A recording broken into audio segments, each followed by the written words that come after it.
Have you ever wondered if you or someone you love has ADHD and you're just not quite sure? Today's episode is for you because we break it down with our special guest, Dr. Jennifer Dall. So stay tuned.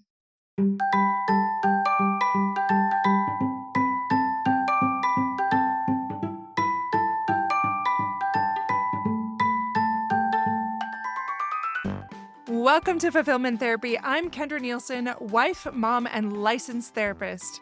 Do you ever feel like you're doing everything right, but you're still exhausted and empty? Did you think life, marriage, and parenting would be simpler and more rewarding? Sometimes you just want to crawl back into bed and lose yourself in screen time and chocolate, rather than face that personal or family stress. You are not alone.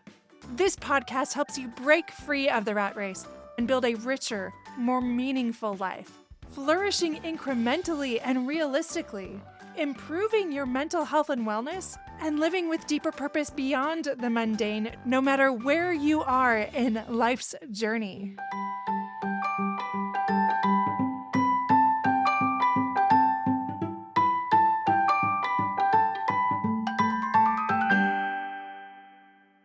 Welcome back to Fulfillment Therapy. Today we have a special guest, Dr. Jennifer Dall. She's a grief-informed neurodivergence specialist and founder of the ADHD Holistically. She was diagnosed with ADHD later in life, and she blends over 25 years of experience as an educator, coach, and grief educator to help women embrace practical, personalized strategies for thriving.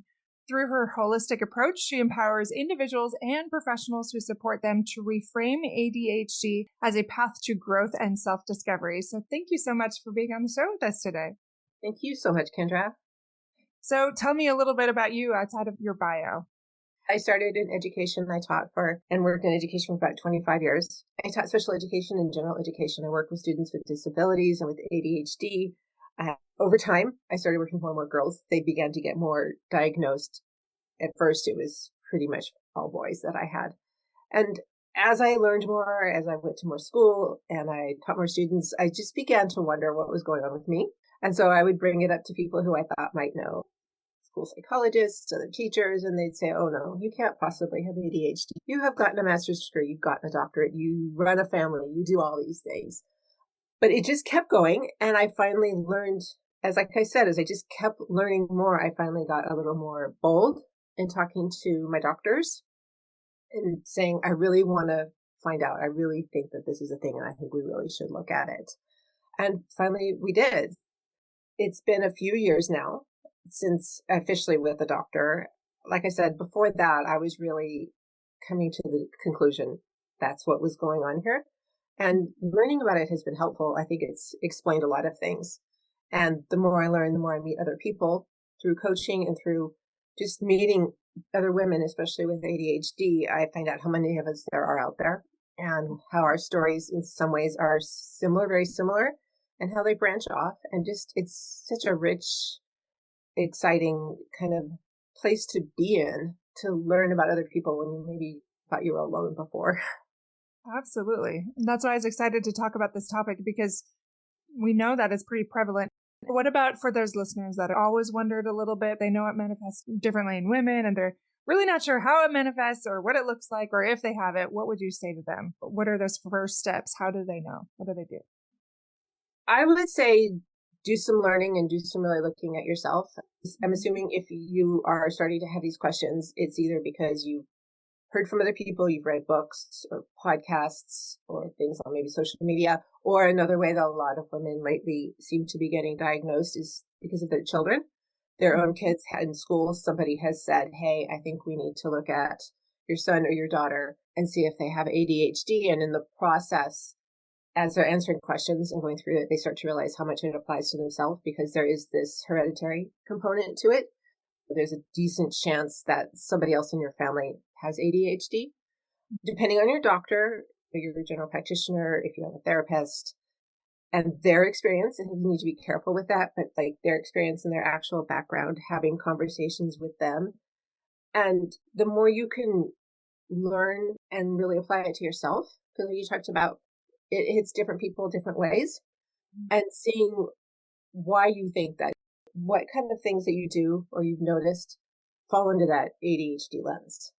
and then looking at how it's impacting you, how you've dealt with it so far in your life, and reaching out and looking at different ways you can get help, just depending on where you are and what resources you have. That could be one of the hardest things. I think it's gotten a little easier to get assessed, but there was a while, especially during the pandemic and everything, when it was really hard to get in for an assessment. I know it can cost a lot of money, and it can just be somebody with ADHD, a very overwhelming process. Pages and pages of questions, and questions that can be hard to answer because it depends. Like when you have one of those rating scales, like never to always, depends on the day and how much coffee I had and what's going on. And so those can all be hard. And they also tend to want to know about things that happened when you were younger. I know when you were looking at kids for it, it's easier to look at what teachers have been saying over the last few years. But when you're a little bit older, getting those records is hard. They didn't know what they were looking at. Even talking to family members who may or may not have ADHD and know they have it, it can be hard because that's all their filter. So what I really like is looking inside of you. Why am I thinking this about myself? What is it that's bringing it up? Is it the lack of organization? Is it the emotional dysregulation? Is it the forgetfulness? You obviously listened or read something that clicked. So starting with that, what was that or those things? How are they impacting you? And what are some things you could do to work on that? Not to fix it, to solve it, but to work on it. You probably already have a lot of strategies that you use, which may or may not be that helpful. Some of the strategies we pick up when we're younger work then, but aren't always good later. The more you can learn about yourself and really honestly see what works for you, that I think is some of the best. Do you mind sharing a little bit about your own story? You said you were diagnosed later. Do you mind sharing why it was so helpful, what you did that kind of helped you understand, or what kind of things that were affecting your day-to-day life? A lot of it was emotional regulation and organization, and realizing that some of the things, like having all kinds of great ideas. When we think about ADHD, we often think about the 8-year-old boys who are active. Their hyperactivity is outward. Whereas with a lot of us, the hyperactivity is more inside our brains. So I'll be sitting there looking like I'm paying attention, and my mind is going 100 miles an hour. I had first gone in earlier, and I think it happens with a lot of women, is they're like, oh, you have depression and anxiety, so here's an antidepressant. They don't look a lot into what else might be going on. And there's times when ADHD is co-diagnosed with it or instead, so they may not really see it. You go into a doctor and you report being tired, being overwhelmed, all these things. And often, at least for a while, what they were going to was more depression. Because I know for me, to mask, you learn to be that person. I knew how to be a teacher. I knew how to be a student, a graduate student. I knew how to do all these roles. But one thing, and you may find this if you work with people with ADHD, is that it can be very tiring. It takes a lot of energy to do all of that, which then can also come out as, for some people, a belief that you have depression or something else. And so I just really started questioning a lot of that. I didn't like what the medication was doing to me. I didn't think it was helping. And the more I learned, the more I wanted to find out what was really going on. And for you, once you did find out, did you quickly find the right medication? Did you get on medication? What did you do that helped? I think it opened myself up to being able to look more and ask for more things that I need. I did not go on medication. I have been on an extremely long process of going off of an antidepressant. That is one of the worst to go off of. And I wanted to not mess around with other things. Get totally clear of that before I looked at that. I've spent a lot more time researching, trying different things. I think one of the things that I find other women talking about also is you let yourself off the hook. Because so these things that have been going on, it's really easy to blame yourself. And as a kid and in other places, people may blame you. You are distracted. You are lazy. Why don't you do this? Why do you always do that? Where now, at least for me and for people I could explain it to who cared about me, this is why. I'm not bad. I'm not doing this. This is what I do, and not as an excuse, but then learning to work through that, to adjust for it, to make accommodations for myself, to figure out what I can and cannot do. And I think also then letting go of feeling like you have to do everything. I think a lot of women, you've got to do it all. And so a little bit of permission and grace to letting go of some things and figuring out what's most important. Yeah. So that's been my process. I've at times been frustrated by talking to certain doctors and whatnot. I finally found a therapist who has more knowledge and is also very open to learning.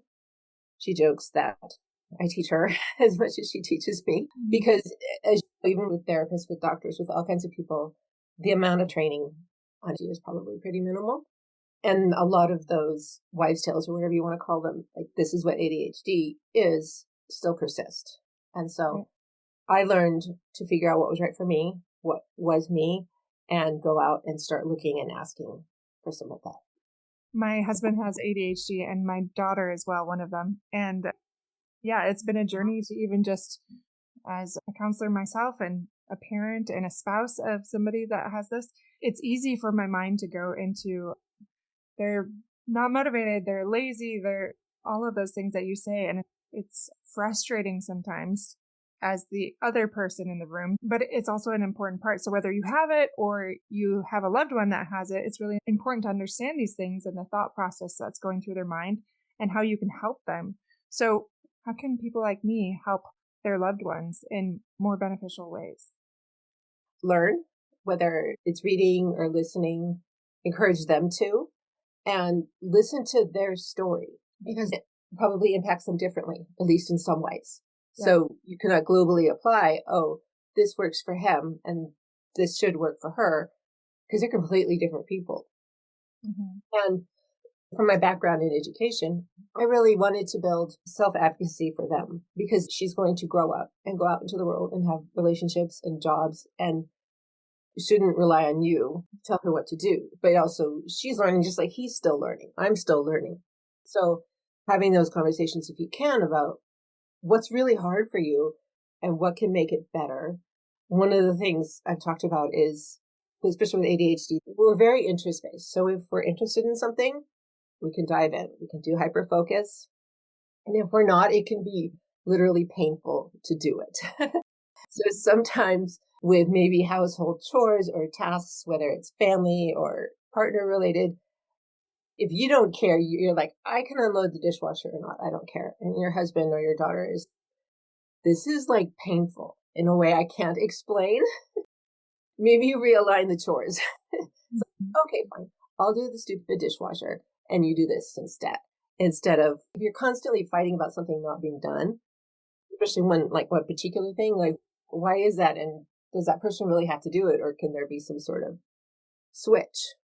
Even for me as an adult, learning to hire people to do some things has been helpful. I hired somebody to do my social media because otherwise I would get these great ideas and I'd say, I'm going to do this every day. And I would do, I don't know, 2, 3, 5, 10 days, and then it would be gone.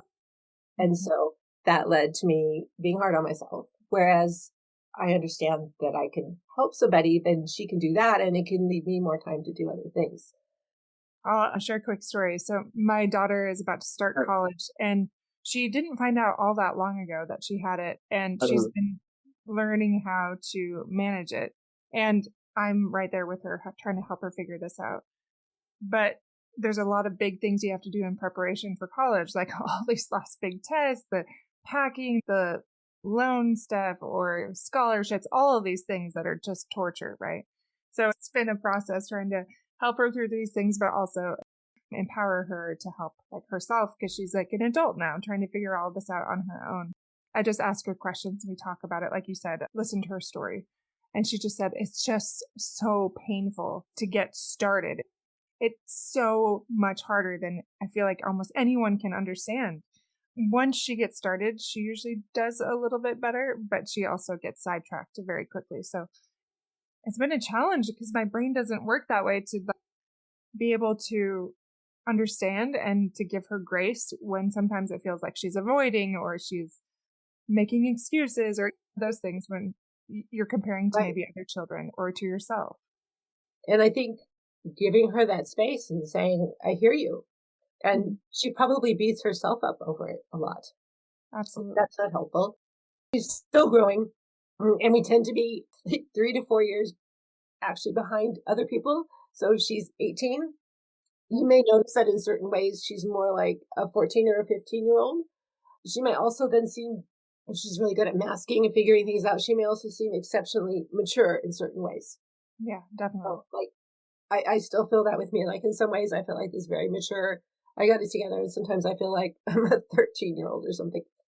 And so she's changing. She's going also through these huge changes, and then going off to a school, a new situation. And I think finding a way to be a safety net. And I'm really liking the idea of experimentation. Like, I experiment with something. I'm going to try it for a day or a week or a month. How is this working? And that takes some of the pressure off, as if instead of saying, oh, I'm going to do this and it doesn't work.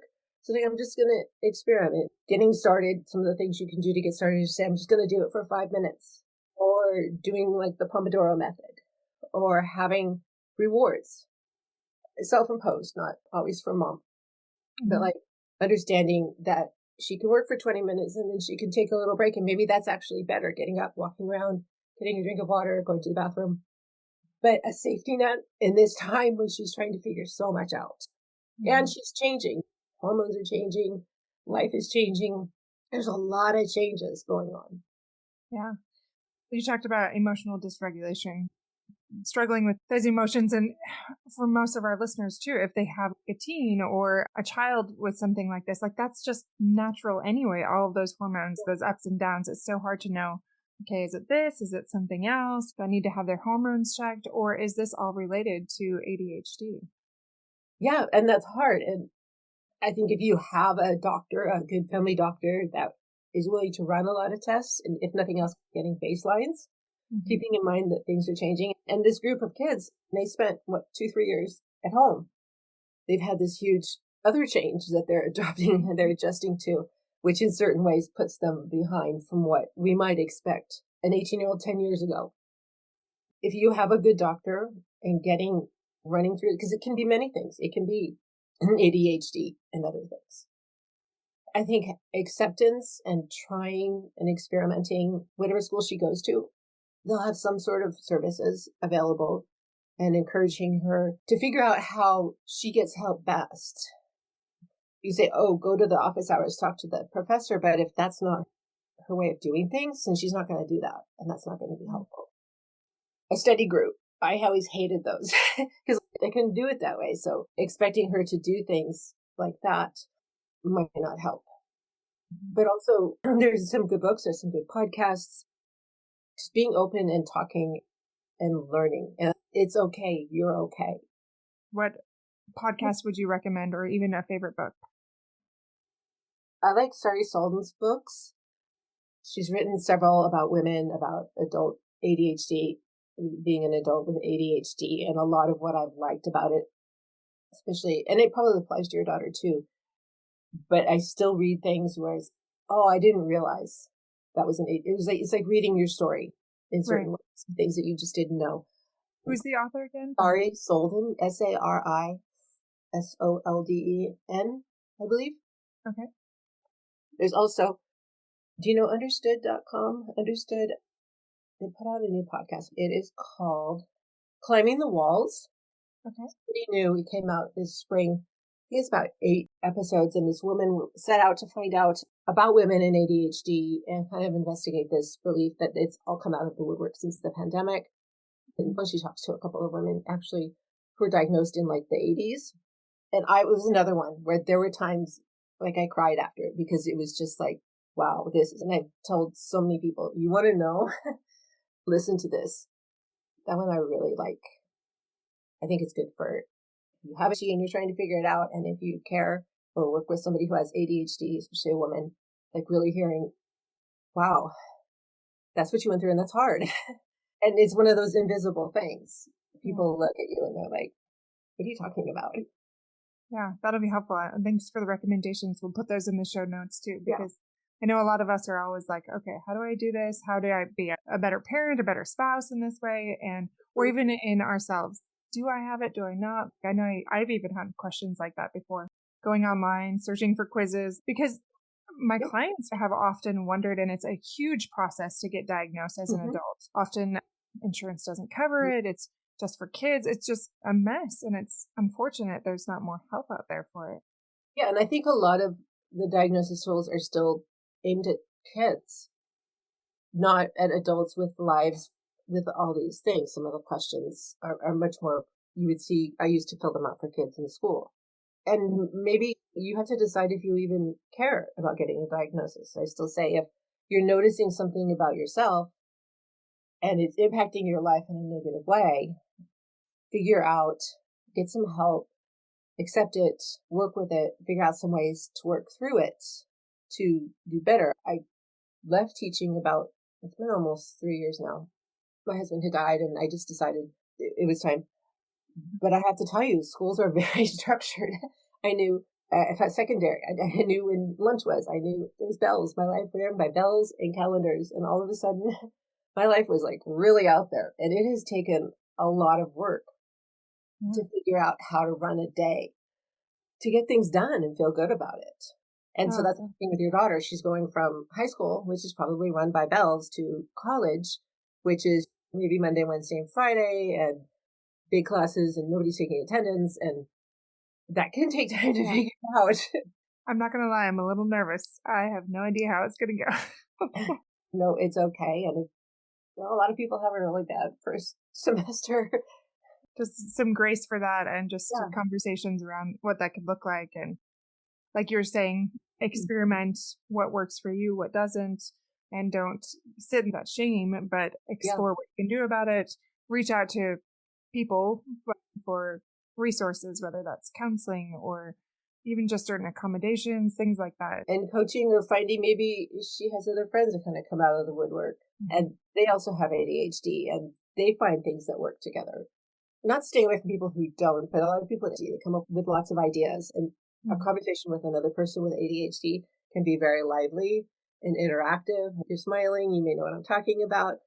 But then sometimes when you're talking to somebody who most definitely does not have ADHD, there's a big mismatch on the conversation because they want to stay on the train track and you're all over with ideas. And so learning, again, this is masking, but like these are people like I can really talk to, and these people, this is how I am. Try to not be around them as much, or try to remember they're playing by different rules, because that's some of it, right? The rules are different.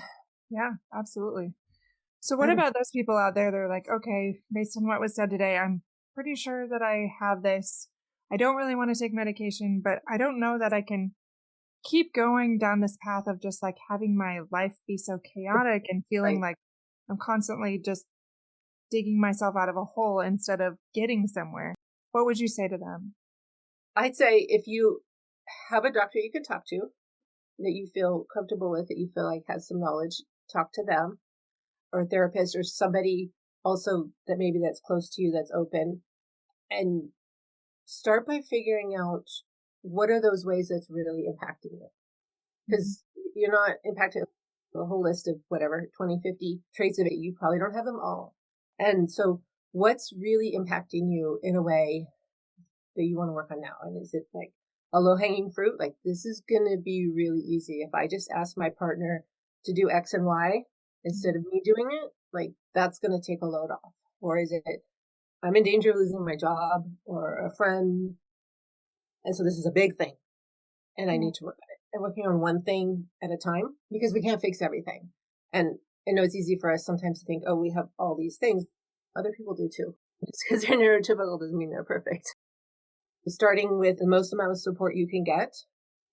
And then, like I said, reading, listening, looking for books and speakers that speak to you, that when you listen to them, you're like, oh, yeah. Because there's going to be other people. I'm pretty sure if an 8-year-old boy did a podcast and talked about it, one of those boys, I would not relate to a whole lot of what he was saying for all kinds of reasons. But some of these things, especially if she's a young woman or if you're a woman, finding some of the women that talk about this and seeing what they say, and sometimes just hearing that somebody else is going through it can just take a huge load off. I'm not broken. I'm not alone. I can do this one little step at a time. It's an experiment. Just try it. Yeah. It almost, And then celebrate it. my family grew up with degenerative hearing loss. Most of us at a young age don't have great hearing. And I had to learn during college to advocate for myself. I'd never even thought of that before. People just talk to you like you're an idiot and you just go with it because you're embarrassed. Over time, I learned to stand up for myself more and be like, hey, actually, this is blah, blah, blah, blah, blah. Maybe you could even do that with G in a certain way. Definitely. And I think your story, I don't know if you told your daughter or shared this with her, but yeah, they're two different things, but it's the same thing. I was afraid. It was hard.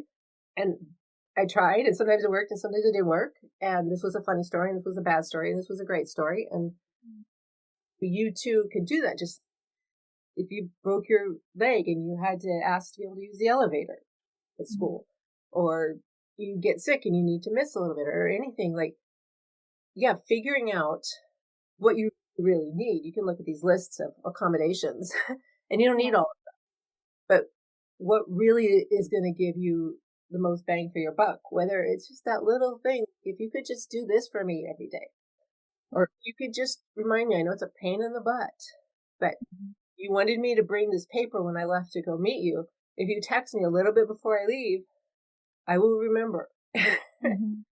Or for her, I know it worked.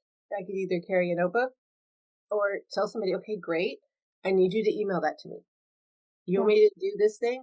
I need it in writing because it's gone. Yeah.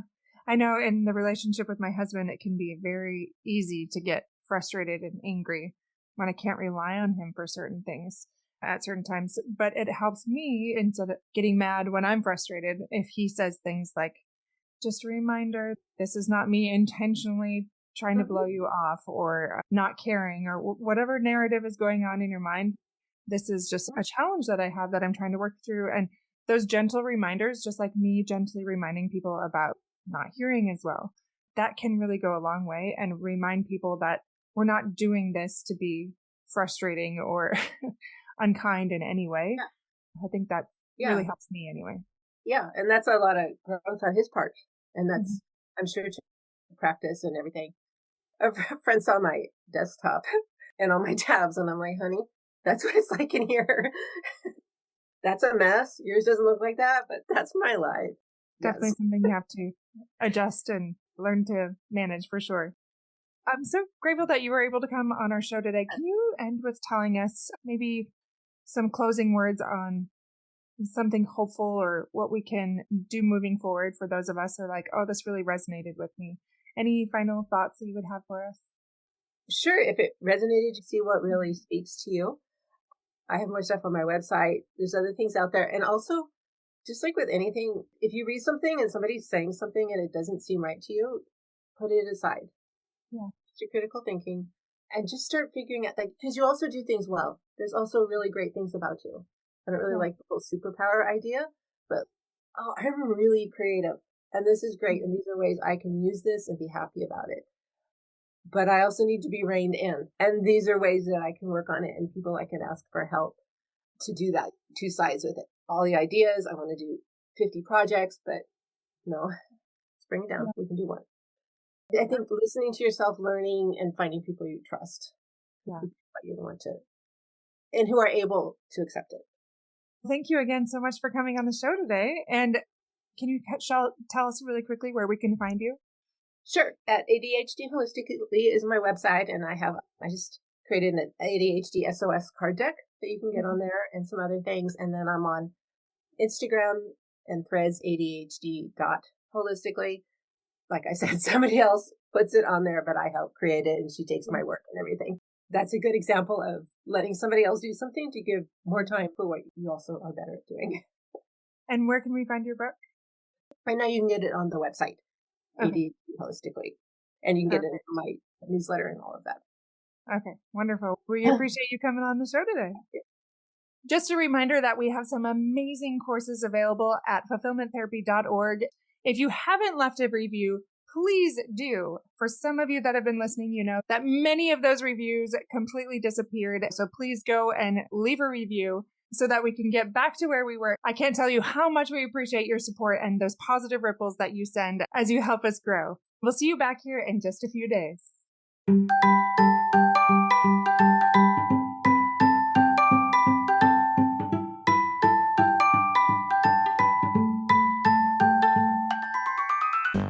Hey friends, if you enjoyed this episode, a quick 30-second share can help someone else find support and help this podcast grow.